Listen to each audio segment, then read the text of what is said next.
Well, hello there. Hi, how are you, Brian? Can you hear me okay? I can. Okay, let me just make sure my hair's okay. So You it's look not like this and that. you look great. I really the first thing I want to ask you is where you keep that fountain of youth and what it looks like.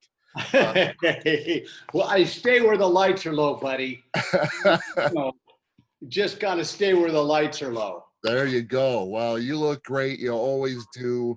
It's so great to see you. It's Thanks, Scott. How you been? I'm been great. Been great. Good It's to it's hear. it's a tough time. We're locked in here and making the best of it. So You're not kidding. It is a tough time for all of us. let me try and do an introduction for you. This is close to impossible, but I'm going to give it a shot, which is a extremely tight summarization of your career. You've been doing this for so long. I am talking with Brian Ray today. Out of high school, you became the musical director for Etta James. Did that for about 14 years. Since that time, did a couple of solo albums, played with some of the very most iconic legends in the world, wrote a huge hit, One Heartbeat for Smokey Robinson, and has become the guitarist and sometimes bassist for Paul McCartney. And you've been doing that now for about 18 years, which is just incredible. And you got a new single and video for a song called Got a New Thing. And it's so great to have you. I mean, an absolute legend. And thank you so much for your time. And I can't wait to talk to you about your new single. It's fantastic. Well, thanks so much for having me, Scott, and for all those accolades. Thank Well, you. Thank you for those accolades. You've given the music world so much of yourself and so many great songs and all your talent. It's really a pleasure to watch you through these years. it's a pleasure to do it. You know, the truth is that I didn't really have a plan B. So I'm really glad that this one happened to work out okay. Yeah. Otherwise, I really don't know what I would be doing. Yeah. Well, it's obvious it's working out pretty well. You've got the dream gig that everybody that's ever held a guitar has a dream of doing, I'm sure. Let's start at the beginning. Your sister, Jean Ray, um, Neil Young's Cinnamon Girl, uh, was a huge influence on you, wasn't she? Yeah, she sure was. Well before she met Neil Young, in the mid 60s, she started a folk rock career with her soon to become husband, Jim Glover. And they recorded 4 albums as Jim and Jean. And they're very good albums, actually, very, very good. And they feature such people as Al Cooper, Harvey Brooks, and many others who were big in the folk scene and who both played with Bob Dylan. Al Cooper is the guy who played that trademark organ on Like a Rolling Stone, for instance, when he Mhm. snuck behind the organ to play when he was actually hired to play guitar. Well, he put down the guitar when he saw Mike Bloomfield walk in.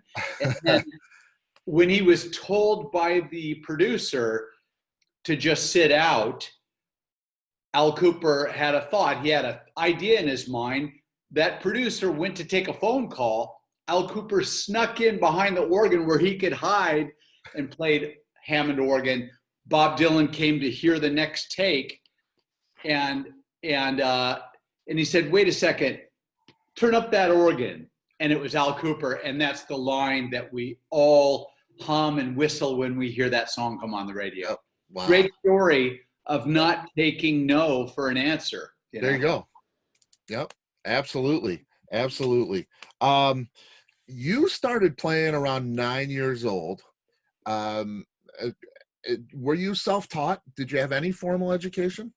No formal education. Can you tell? No. I learned the 3 important chords from my brother. Steve Ray, who's no longer with us, unfortunately, who was given a beautiful Gibson guitar by my parents. And he didn't really take to it. He took some lessons, and then I was so curious. I was like, can you teach me what you learned? And he showed me like 6 chords. And, I just took off from there. The first song I learned, like so many kids around my age, was Gloria by Them, with Van Morrison singing lead, Gloria. And, I just went from there, man, Wow. just kept going, That's just crazy. Now, from there, you were playing Monster Mash of all songs with Bobby Boris Pickett, and discovered by Phil Kaufman. And he introduced you to Etta James, and you hooked up with Etta for 14 years. And Phil Kaufman, when I think of Phil Kaufman, I can't help but think of the Graham Parsons, Joshua Tree Park burning his body, and just a really bizarre history to his character. Tell me a little bit about that meeting, and I think, is Phil still with us, is he not? Yes, Phil is still with us, and I owe my career basically to Phil Kaufman, who seemed to bond with me when we met. And he had just lost his, as you just said, his best friend, and the man he was very close to, who was the main force behind the Byrds when they turned into the Flying Burrito Brothers. Right. And so Phil Kaufman, as you had said, was involved in a caper now known as Grand Theft Parsons, or actually Graham Theft. Well, anyway, so this is the craziest story. I was introduced to Phil Kaufman by Bobby Boris Pickett. I was playing the Monster Mash, as you said. We were doing like amusement park, Six Flags over Texas. I was 17 years old. And one day we get a call, can you come and do a daytime gig? It's a fundraiser for a guy out in the valley, part of Southern California. And I, of course, said yes. I mean, a gig is a gig. And my sister was singing, Jean Ray was singing backgrounds with Bobby Boris Pickett. It was basically my high school band, plus my sister and 2 other women who were joining Bobby Boris Pickett. Well, we were hired to play this thing. We had no idea what it was. But anyway, we came there, as we always do, and put on our ghoul makeup. We put on our sort of vampire makeup. So there we all were on stage in the daytime in a backyard party, only to find out we're playing a fundraiser for an actual crypt kicker, So the band was called Bobby Boris Pickett and the Crypt Kicker 5, and we were doing the Monster Mash looking like vampires, and I'm introduced to Phil Kaufman. And now Phil Kaufman was raising funds to pay a fine for his grand theft or grand theft. Anyway, long story short, Phil Kaufman kind of takes to me and says, hey, I'm a road manager for Etta James. Would you care to come and sit in with us tomorrow at a house up in the Hollywood Hills when she rehearses? And I said, sure. He said the guitar player can't make it. Fantastic guitar player named Buzz Featon. Anyway, I said yes, got in the back of the equipment truck, went up to the rehearsal, little scared little skinny guy, and I'm sitting in with some real pros with Etta James. And at the end of the rehearsal, it went well. At the end of the rehearsal, Etta turns to Phil and goes, I like that little white kid. And she comes up to me and asks me if I'd like to join her in Long Beach, California on a gig the next night. And I did. And well, I'd like to say that was the beginning of our 14 years together and 30 years as collaborators in many other ways.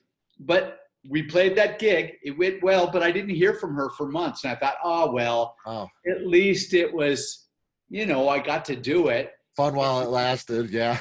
Yeah, and while it lasted, a day and a night, And well, she calls up a couple months later and goes, "Hey, Brian, this is Etta. I'm up in Ventura. Can you come on up here? I go on in 2 hours." And I Oh, was on wow. my way.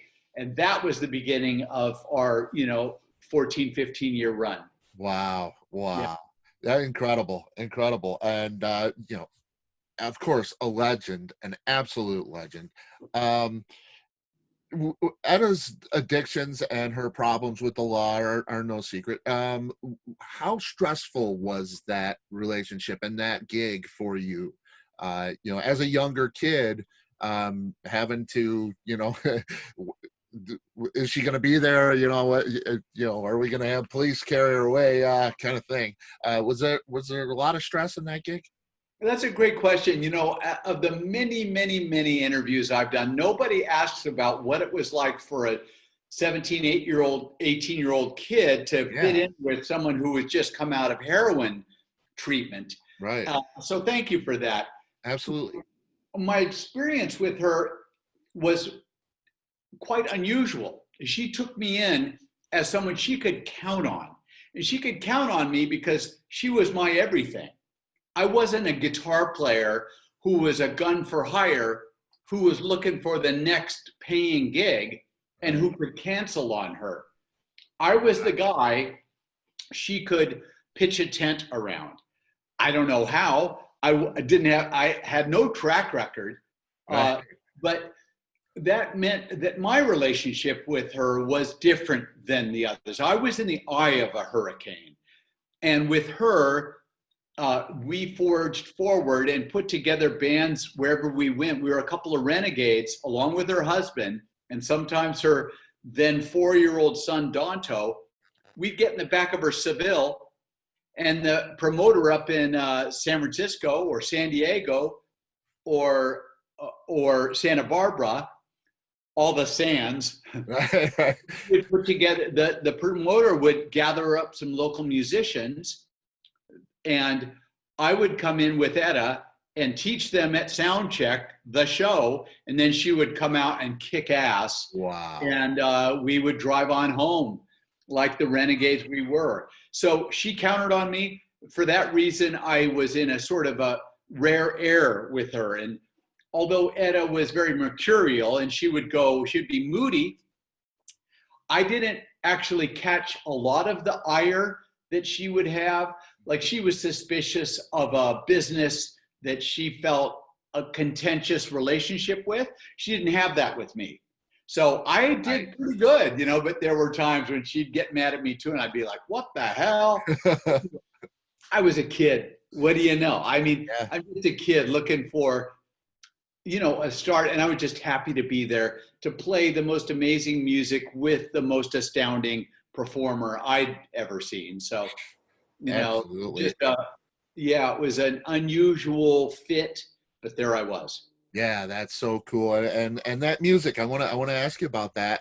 You co-wrote some stuff with her, particularly one of my favorites, Woman, to Shake Your Booty, and it's funky and it's raw and it's bluesy. And I know you did like Kraken, right? Yeah. So that kind of had that, kind of in the disco era, but it had that big funky bass line going through it and all that.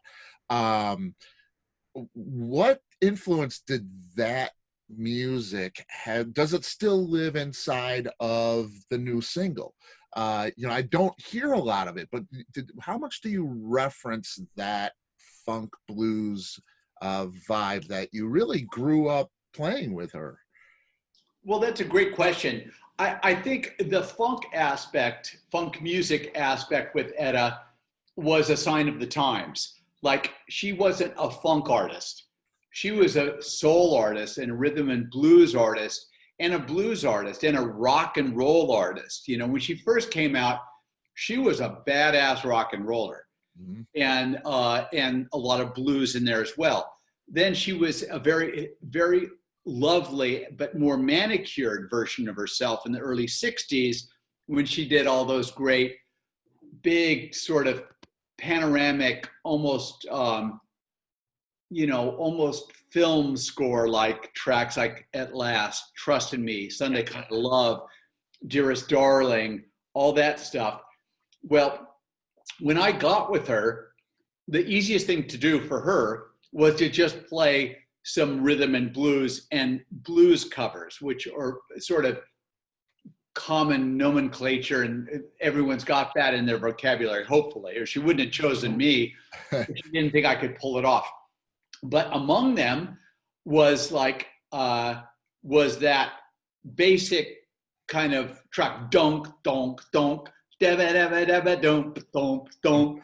So with that, we started that as kind of a jam, and she applied some kind of lyrics that are kind of common ground for rhythm and blues. I think Johnny Guitar Watson had, a version. I think Muddy Waters, actually, obviously, I'm a Man. So that was kind of an answer song. I Am Woman, it's called Woman, was, her answer song to that. And I just kind of fell into it. It wasn't really my comfort circle, but it became a big part of her vibe in the mid 70s when I got with her. So we did that. And then, yes, as you said, I went on to crack, and funk was a big part of it. So I got into it because it was around, funk was it was an outgrowth of R&B. It's where R&B went in the mid 70s. Yeah. Yeah, and I thoroughly enjoyed it, with Parliament Funkadelic. It really got way out there. And, to be at the beginnings of that was pretty great. Yeah, I co-wrote that with her, but I don't even know if I'm credited on it. But I came up with that whole release section.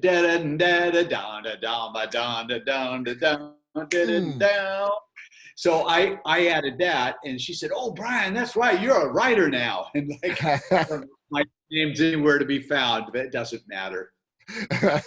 Yeah, that's just, it's so enjoyable to listen to, and it's fantastic. Got a new thing. Back with Whiskey Train. Now I wanted to ask you about Whiskey Train too. Procol Harum cover, Robin Trower, one of my favorite guitar players.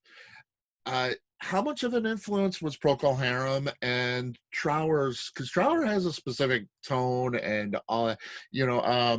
For a guitar player, especially a young guitar player like yourself at that time, was that somebody you tried to emulate? Was that a big influence on you? It sure was. When I was in high school, I had, I guess, a pretty sort of diverse kind of playlist, and of course back then it was LPs.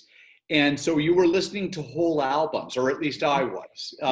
We had moved into albums. And so I'm dating myself a little bit here, but I had an interesting taste. I would be listening to the Beatles, of course, always. Mm-hmm. And then also the Stones, Sly and the Family Stone, Aretha's Gold, and Aretha Franklin, and Procol Harum. I don't know why. I took to them. I think part of it is just because when you're a kid and you're now a teenager, some of those songs and those oblique lyrics sort of start kind of conjuring up images for you. And they were very crafty lyrics written by Keith Reed, of course. Mm-hmm. And Whiskey Train was a song that I used to perform in my high school band. Okay. We'd play those kegger parties, and we loved doing sort of deep tracks, and that was a big one. And I just loved that guitar lick, so I learned it at age 17.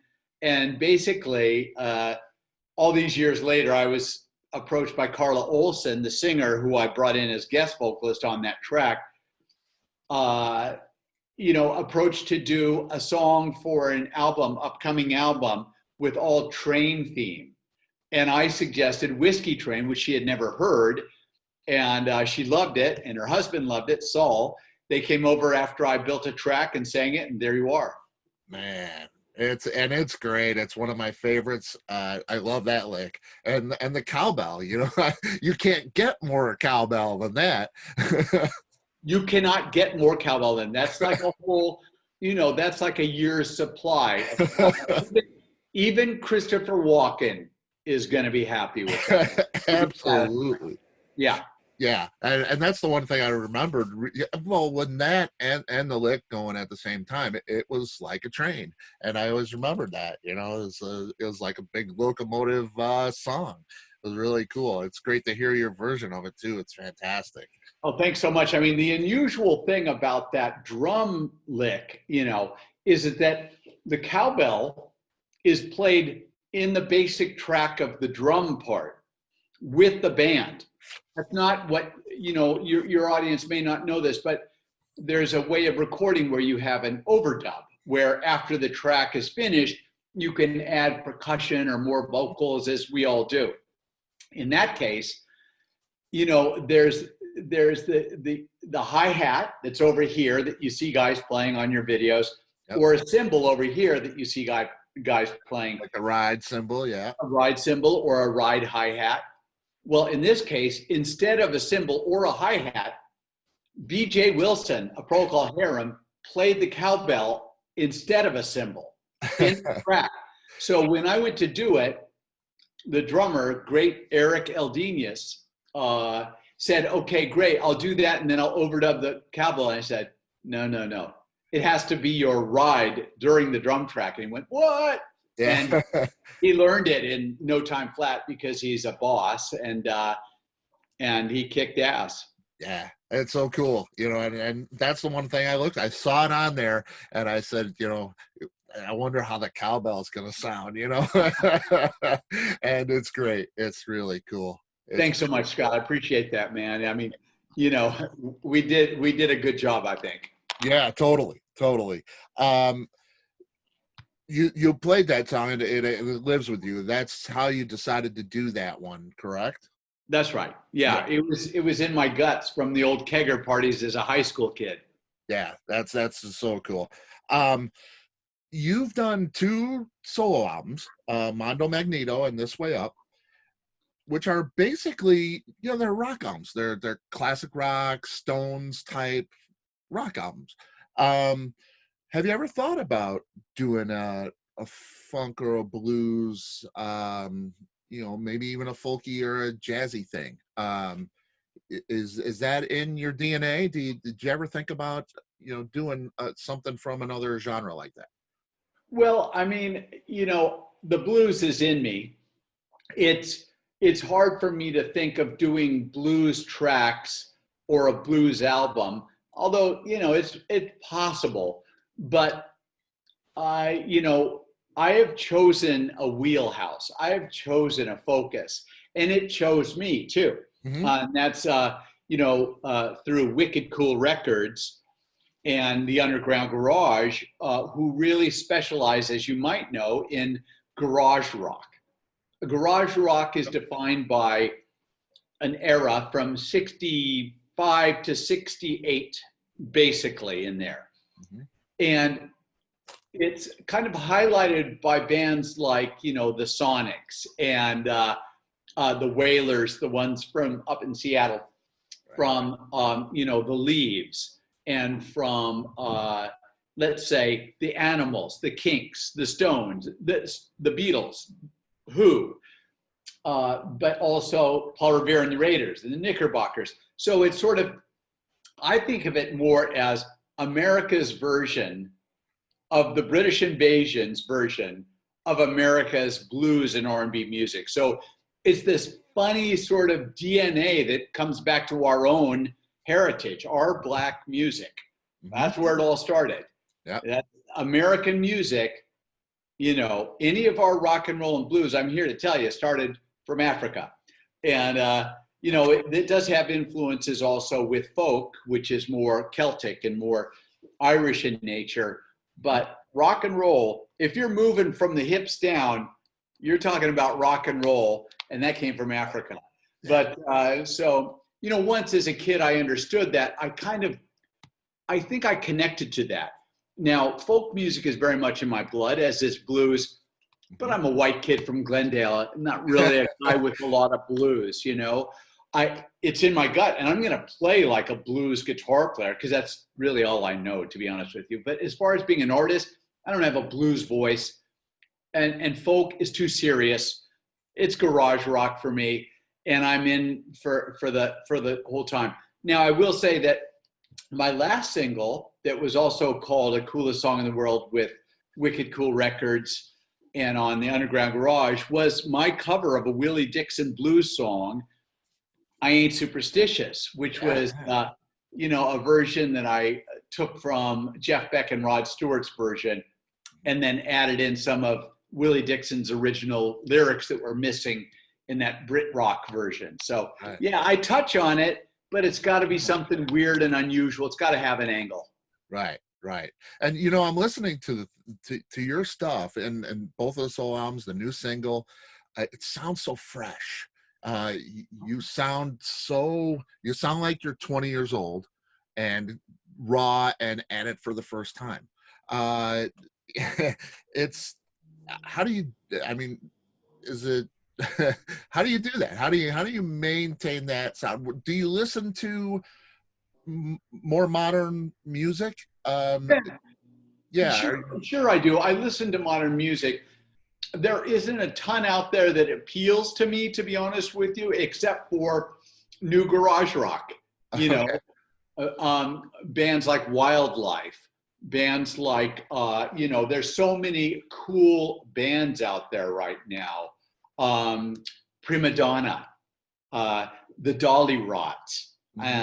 These are really good bands, and I'm really fond of that. There's several others.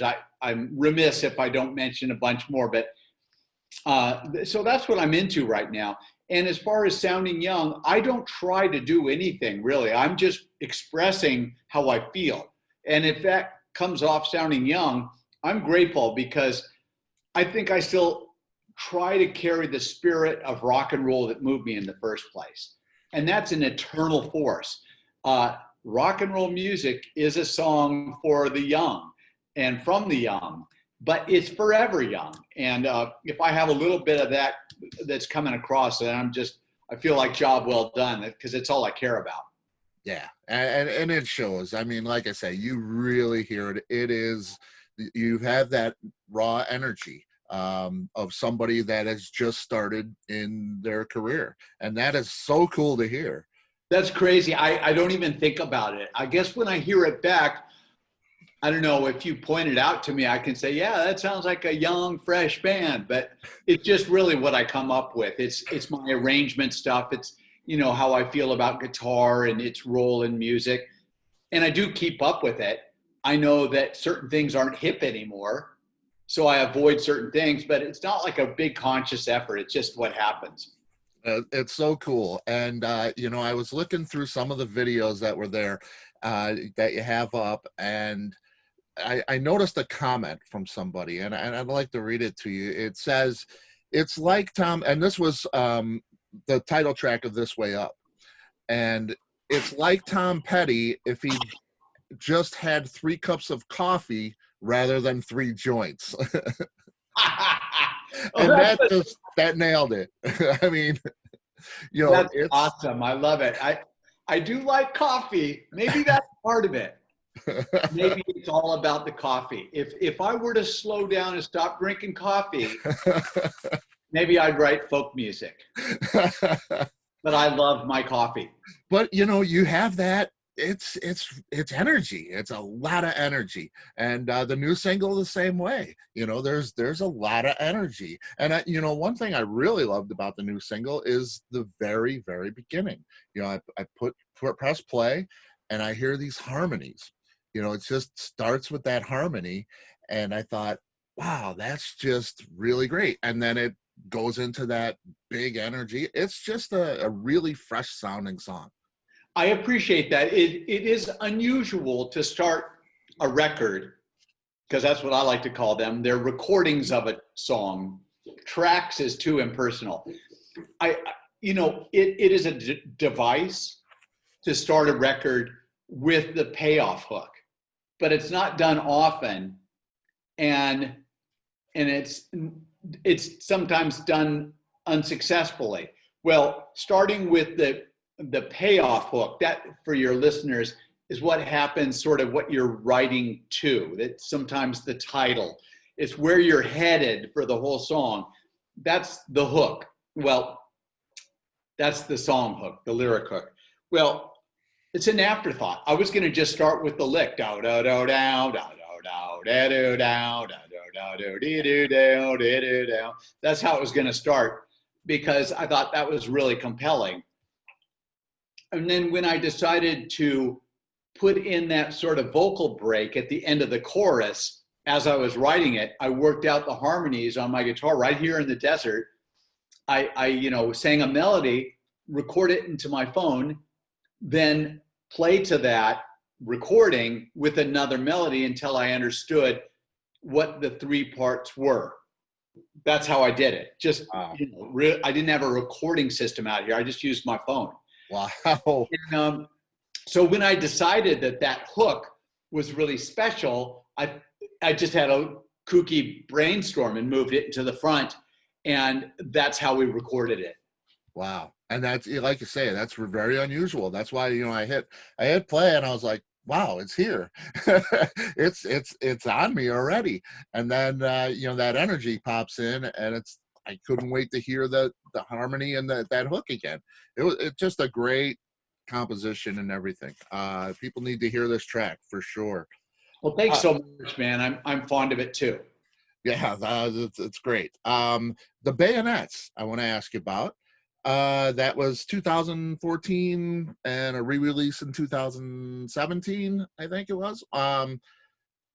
With Lieber, Oliver Lieber, son of Jerry Lieber from Lieber and Stoller, of course. That was a big project for you, right? I mean, will we see that again?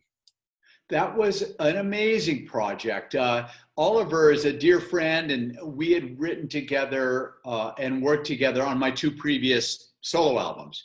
If you look at the credits, you'll see him pop up here and there. He wrote several songs on my first two records and was helpful, sometimes getting a guitar sound or coming up with a vocal idea. He was really helpful. And when it came time for me to do a third solo album, I started with Oliver and I said, hey man, do you want to start writing some songs? You want to do another album? Well, my two solo albums, it's not like they went gold or anything. And he said, I'd love to write some more, but I'd like to what would you think of doing a band instead? And I went, okay, sounds good. It was like that easy. It was that simple. Wow. It was just an automatic yes. And that day at his house, at the same conversation, we started thinking of songs and the sound. Why would this be different than a solo album? What are we doing? And we started tossing around names, which took about 2 months of texting back and forth the silliest things you've ever heard. But, and we ended up with that name. And we were just going to do 5 singles, we recorded 5 songs, and that was going to be it. We're going to release one every couple of months and, kind of do contests and art and, just have fun. Well, it got traction when Maureen Van Zant, little Stephen Van Zant's wife, lovely wife, Maureen, discovered us on the release day of our first single, Valentine's Day, Sucker for Love. And I think she DM'd me on Twitter or something like that saying, I love this song. I want to play it for Steven.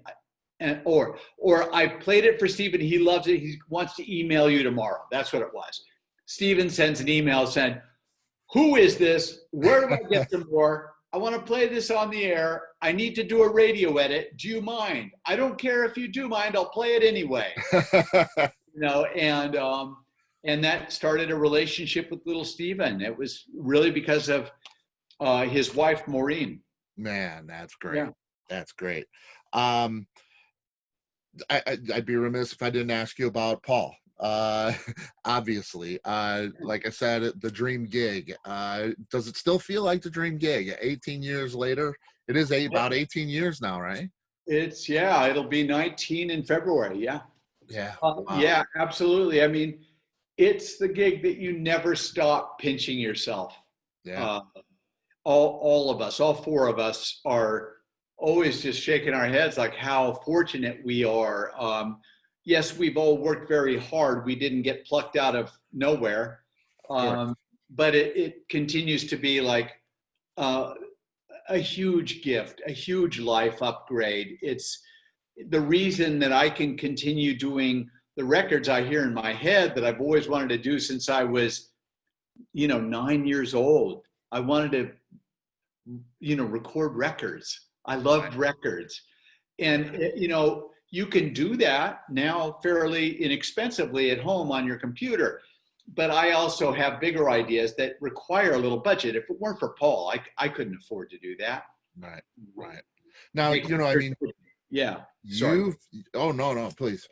You've got that gig and you've had it for 18 years. And I've talked to a friend, Howard Leese from Heart, guitar player with Heart for 23 years. And I asked him, I said, did you ever hope for more spotlight? You've been in that band for 23 years and you tell somebody, you say the name Howard Leese and they go, I don't know that name. And you're kind of in that same situation where you've had these huge gigs. But somebody says Brian Raitt, they may not know that name. Do you ever? He tells me, the fortune is always much better than the fame.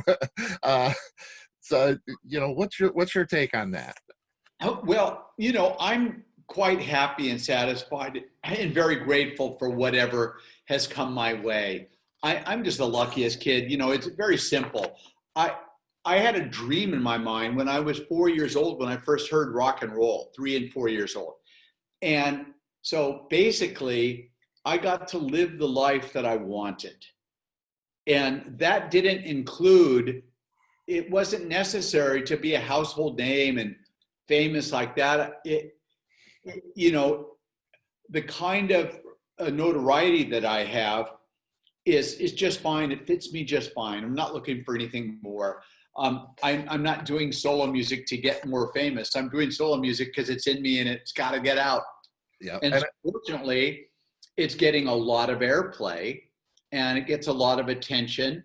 And I don't need to be a household name. It's not important to me. And I think that's very obvious. You're very comfortable in your skin, and your music reflects exactly what you said. You're doing this out of the love of music. I mean, you can hear it in the song for sure. What was the one thing when you got to know Paul and you got to play with him? There's certain expectation. I have a certain thought of who Paul is as a person. Maybe I have never met him, don't know. Everybody has that thought. What surprised you most, I guess, about Paul when you got to know him? Well, I don't think anyone would be surprised by his humanity, Mm-hmm. that he's a man that cares deeply about the planet, the environment, animals, human rights. These are things that we all kind of know about him because it's no secret. He talks about those things. Yeah. I guess it would be more little things like that he's a kind man who listens really well, that he's incredibly curious about things still. He's not a know-it-all. He's very smart, and that he is, like I said, curious, and that he's always got a tune in his mind. He's always whistling or humming or headed to an instrument. It just is him. Every day he's thinking of making, creating music. That's who he is. And he doesn't write, when it's time to do an album. He's writing all the time. Yeah. Now, I did an interview with Sean Phillips, who did some backing vocals on some of those Beatles records, and his memory of Paul was, I think it was Lovely Rita session, perhaps, in those sessions where he brought in a baby grand for like the recording, and he didn't like the sound of it, so they ended up bringing about 8 of them in. I think he said, just because he needed that one sound. Now you've recorded with him. Is he difficult to record with? Is there a absolute, precise sound that he's looking for? And does it take many takes to get it. Paul is very exacting, and like any good record producer artist, he kind of has a vision in his mind, and he needs to get to it. And if that takes trying out a bunch of pianos, that's what it's going to take. When we've recorded on albums like Egypt Station or New or any of the albums that we've done together, he will have a variety of pianos. He'll have a harpsichord. He'll have a Fender Rhodes, a Wurlitzer, synthesizers. It's all ready to go. Yeah. And that's because he'll have an idea and he needs to be able to go out and play it. It's that simple. It's just like what he needs. If you're a pit boss in a racing team, you're going to need some tires and wheels, Right. all of them, and probably a carburetor and a few other things, So he's just a guy who knows what he wants and he goes to get it. Yeah, and that's, well, obviously through the years, he's made some great decisions in making music. Maybe the best decisions in the history of music. Well, yeah, exactly. It works for him. And if you listen to a song like Penny Lane, that's not one piano. That's a stack of, I don't know how many. It's a bunch of different keyboards and different pianos and keyboards all playing the same thing to get this incredible sound that you're not going to get. Someone else isn't going to go get that. That's a one day process. Right. And so many years ago that he did that. It's just the ingenuity and the groundbreaking making of music that he's contributed to is just unparalleled. Yeah. Really. What's your most memorable moment with Paul? You've done the tours, you've done the albums, a huge chunk of your life with Paul. Do you have a memorable moment? Oh, I mean, they're all memorable. I'll be unpacking all that we've been able to do forever. So, but I mean, there's a bunch that stand out. Playing at the White House for Obama and Michelle, Yeah. and the kids and a whole bunch of other senators and Congress people. That was amazing. Playing for 70,000 people in Sao Paulo, when all of a sudden 70,000 white balloons are let go and are floating in the air during Let It Be. That's big. The Hollywood Bowl. There's just so many. It just goes on and on and on. and really, to be honest with you, tender moments, fun rides on days off. On a plane together, or just too many to name. So many lovely meals and gatherings and parties and birthday parties. It's been a real treat. Yeah, that's a dream come true, no doubt. And I have a friend who has a 12-year-old son who is just a huge Beatles fan. Just loves that music, and that's so inspiring to me to see somebody that young still inspired by that music. And there's not too many people on the planet really that endure through the generations like Paul has.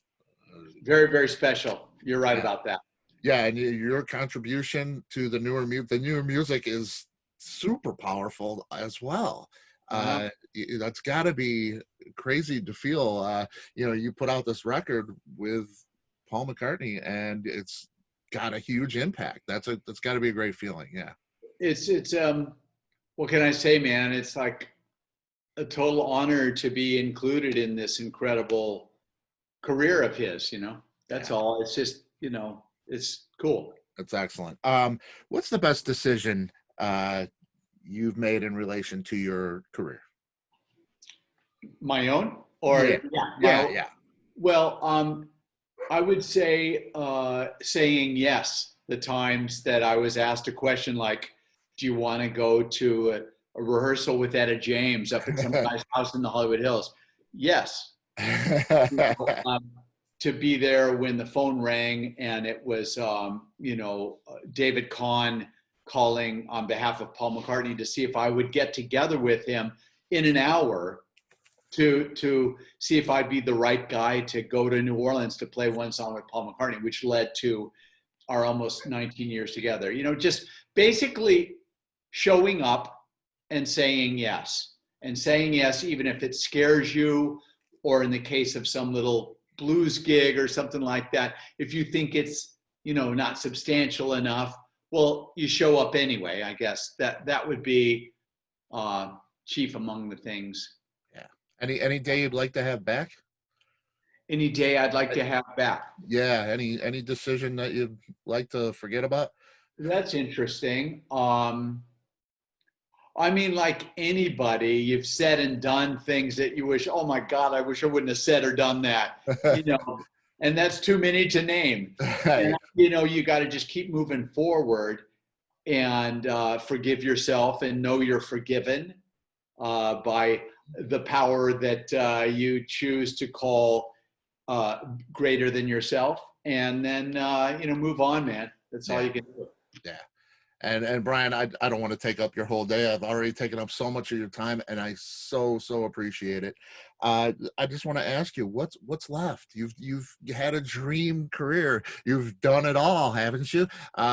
What's on the top of your bucket list?